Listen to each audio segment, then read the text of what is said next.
And I will turn it over to Mark Crowe. Oh, okay.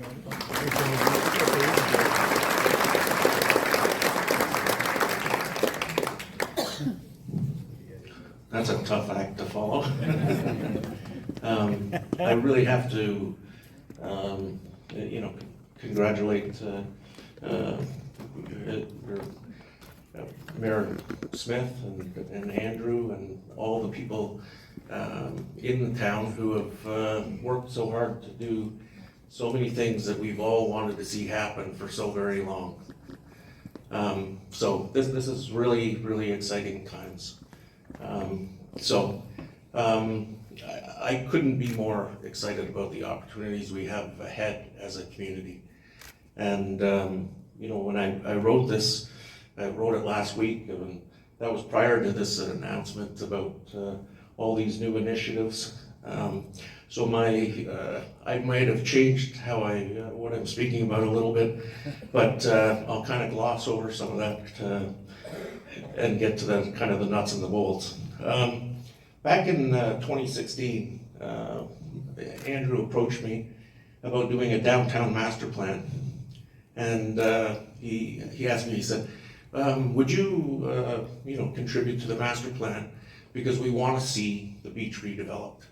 And I, at that point, said 100%. I didn't have to think about it twice. I just was all in on that. Our thought at the time was, we're developing Stonebridge. If something great happens on the beach, by osmosis, being next to it, good things will happen for us. Well, a lot of years later, and we end up having an opportunity to participate in that wonderful project.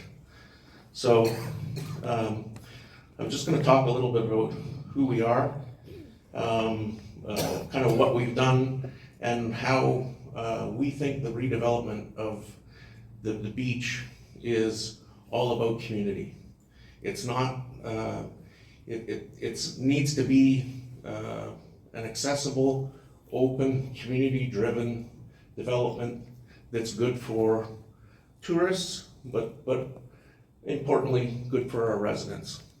And that's the focus that we want to take, and that's the focus you'll see from kind of my presentation. Yeah, I'm probably reiterating things that people already know, but I want to express the importance of community and working with the municipality, working with the residents to create something that's good for all of us. So we want to live, work, and thrive by the shore. Briefly, we're just going to talk about who we are, our work, our subject, the subject lands, the project. Ethan's going to talk about phasing and kind of community benefits. We're a small group, but we have 3 planners who have their masters. We have an architect, and we've got some very seasoned construction management people. And I think we've got the resources, the attitude. We always want to do things right the first time. We want to make sure that what we do, we can be proud of in the future. And I've got to say to you, in the short period of time that we've been involved in this, the town has been absolutely incredible to work with. We've moved forward quickly, and we're going to continue to move forward.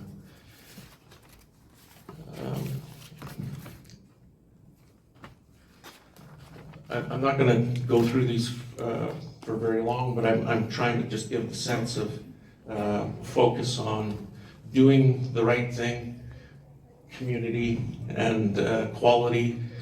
And so our project, we started to acquire the land 23 years ago on Main Street, and we put together about 20 parcels to create a 90-acre contiguous parcel. And the whole focus was that it was on Main Street in Wasaga Beach. We saw the opportunity for mixed use, residential and commercial development, and felt that the node was good because it was on Main Street. The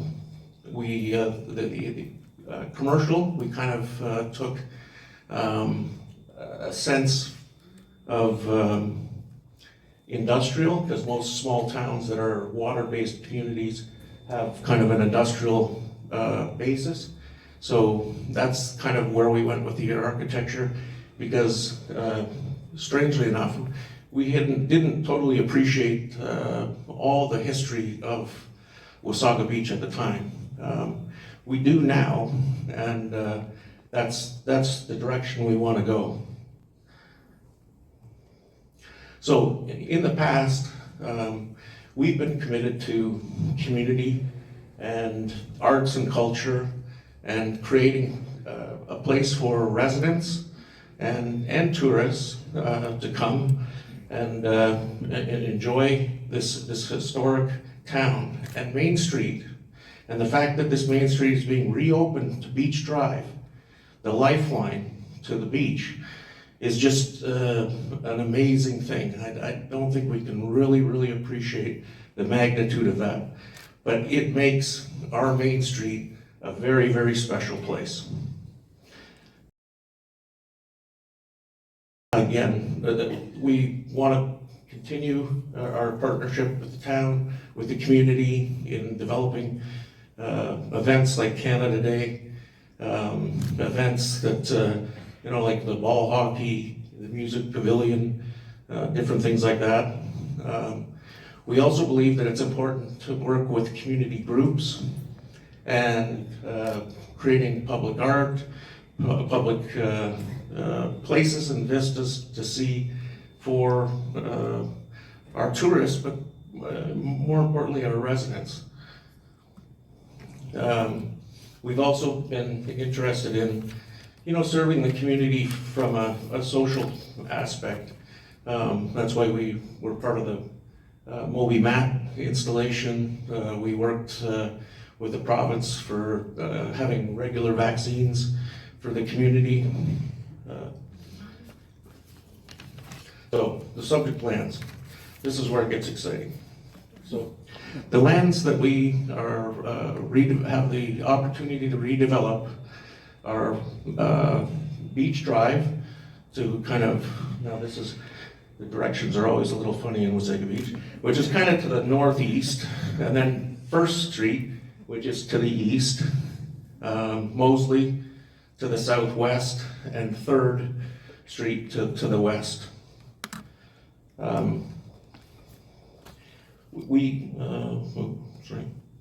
The subject lands, this is where, when 20 years ago when I was thinking about this industrial kind of sense for the commercial that we were developing, I didn't actually really appreciate the story of Wasaga Beach. Wasaga Beach, our development, we're calling it the Breakers. It's a modern twist on the distinctive traditional cottage architecture of the area. The goal is to invoke Wasaga Beach's storied past while welcoming a new era of vibrant community life. With this goal in mind, we understand construction. To people like me, sometimes it's really exciting, and to other people it's like a nuisance or an annoyance. So what we've done is we're working with the town to create 210 feet of hoarding to go around our construction site. Now that hoarding is not about advertising. The hoarding is about the history of Wasaga Beach and telling a story so that when people go down to the beach this summer and they say, oh, look at all this construction, this mess or whatever, they can maybe stop and take a moment and appreciate why this community is what this is. The environmental context of this natural, world's longest freshwater beach, the hills, the sand, the lakes, the ponds, the wetlands, the indigenous heritage of this area, the naval and military history, the commercial logging and fishing industry, the Trail of the Caribou, mid-century tourism boom. Joe Bickerstaff, and he's set me up with some different people here. The history of that beach and the vibrancy of it, I don't think you can really appreciate the opportunity we have ahead of us. That we're going to make this place amazing for all of us. And all of us will work together to create that. Then we had the terrible fire in 2007 and its aftermath. And since then, things have kind of just stalled. But I think we've got the right team, the right people, the right residents that are committed to seeing something happen positively. I think all the pieces are finally lining up. The breakers, that we're calling it that, is based around the tourist boom which began in 1911 when John and Sarah McLean bought the Capstan Inn at Beach Drive and First. Inspired by the success of the Capstan, their sons Sandy and Hugh went on to build the Dardanelle Dance Hall. I see Rick and Michelle Sipes. They're very fond memories of that, and it's probably a big day for you today, seeing that change. But we need to move forward, but we need to move forward respecting the history of Lake the Dard. So Sandy's son Hugh went on to build, Sandy's son Red McLean would later build the Breakers Hotel, which is on the site that we are going to redevelop. These establishments and others like the Nottawa Inn, the Miramar Motel, the Allistonia, defined Wasaga Beach for most of the 20th century. And this was a time that represented unprecedented prosperity, the prosperity that we want to see come back.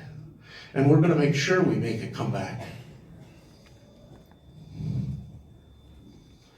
We're proposing, our vision is a Martha's Vineyard, high quality, mixed use development, featuring a diverse range of housing, so that we've got smaller units, we've got larger units. We're going to eventually incorporate some residential rental units, and we'll be catering to the lifestyle. We want the local residents to come down, shop at the shops, and we want, importantly, people to live there. We want the beach to have residents move in, people live there and make it part of their life. So it'll be an extension for those new people or people that relocate from other parts of town to the beach. And we just think that this is a natural wonder, and we're so lucky to have it, and we want to see it evolve as a four-season community. I'm going to pass it over to Ethan. He's going to talk a little bit more about what we're going to build and when we're going to build. Thanks, Mark.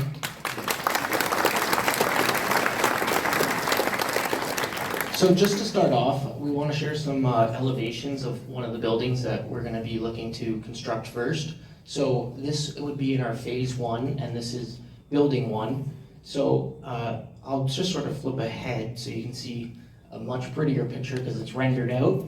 So this building, we're going to be calling it, it's a live-work style building. So it's 5 separate lots, and they're freehold. Well, on the main floor, each lot would have a commercial space of 670 square feet. So they're going to be like boutique style stores, so we can get businesses back to the beach, have people opening shops and working there and aligning with our motto, you know, live, work, and thrive by the shore.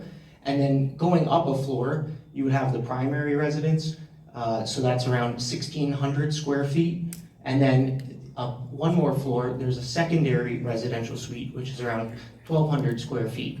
So for this building, there would be 5 total commercial spaces and 10 residential units. And each residential unit would have a rooftop terrace that they could use as their backyard space. So they would still have your private amenity space there. And, you know, we're looking to get gas lines up there so you can have your barbecue up there and potentially even a hot tub. So that is the one of the styles of buildings that we're looking at doing, the live work. The next one that we're sharing here, this is a dual fronting townhouse. Once again, they're the architectural drawings. I'll go ahead because we have a rendering. It's much nicer to look at. And so this is the dual fronting townhouses. These would be approximately 2,000 square feet. Once again, they have a rooftop terrace, so individuals can enjoy that private space while also enjoying, you know, the beach and the community. And just some of the colors that we're looking at, we want to go with some very natural and earthy sort of neutral tones. So obviously this is a rendering and a concept at this time, but this is sort of what we're looking at. So it wouldn't be, so as you can see, you know, this is like a Highland gray, as they call it, and then this is more of a cedar. So we want to go with that sort of natural look, so it blends in and really it matches up with the beach and it doesn't stand out too much. And then the sort of last unit, which we haven't really rendered out yet, but just to sort of give you guys a concept, this is the back-to-back, so they're back-to-back townhouses. Once again, these are approximately like 1,550 square feet that people can purchase, and they also have rooftop terraces, so you have some backyard privacy. So with these three different housing types, we are incorporating them all into the phase one area. So on the right-hand side of your screen there, sort of in purple, that's our phase one. And we're looking to, so each one of those buildings is going to be one of each product that I just showed you guys. So that way, once we start building, people can see all the different models they like, and it will help accelerate the future phases of the development. So that way we can complete the project much sooner and it doesn't drag on. Because we really want to see the beach fully developed and completed and bring this vision to life. Because as I'm sure many of us know, it's been far too long. So that's our sort of phase one, and then over to the left we have phase two, which is another 19 residential units. And the way we're doing this development is with the phase two and the phase one land, you can see it services, like we included the roadways in at the top, so it services the phase three land. So as we're in the ground doing that work, we can really accelerate the phase three and keep the ball rolling so we don't have to then wait, dig up more infrastructure. We're really gonna get ahead of this so we can really bring this to a complete package and put a bow on it quicker. And as you see, then there's phase four and the phase five lands. And so I guess one of the big things people are probably curious about is timing and when this is actually gonna happen. I'm just gonna pass the microphone back to Mark to sort of elaborate on that a little bit more.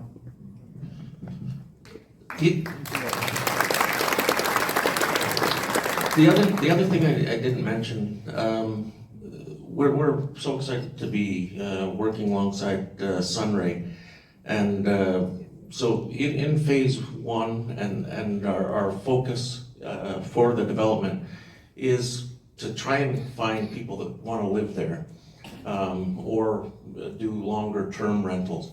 But we're not looking to compete with Sunray, having people buy these and doing, you know, all kinds of Airbnb and things like that, which would compete with what Ray wants to do.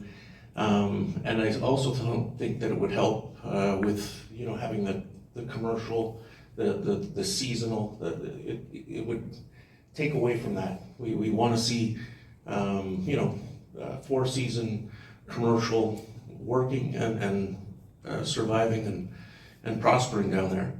As far as when it's going to happen, happy to say that today we got a foundation permit, and we'll be digging in the next 2 weeks.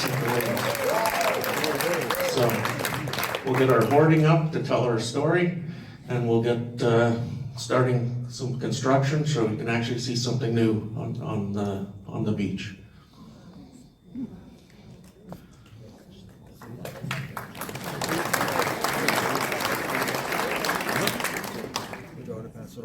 yeah. Thank you. Thank you.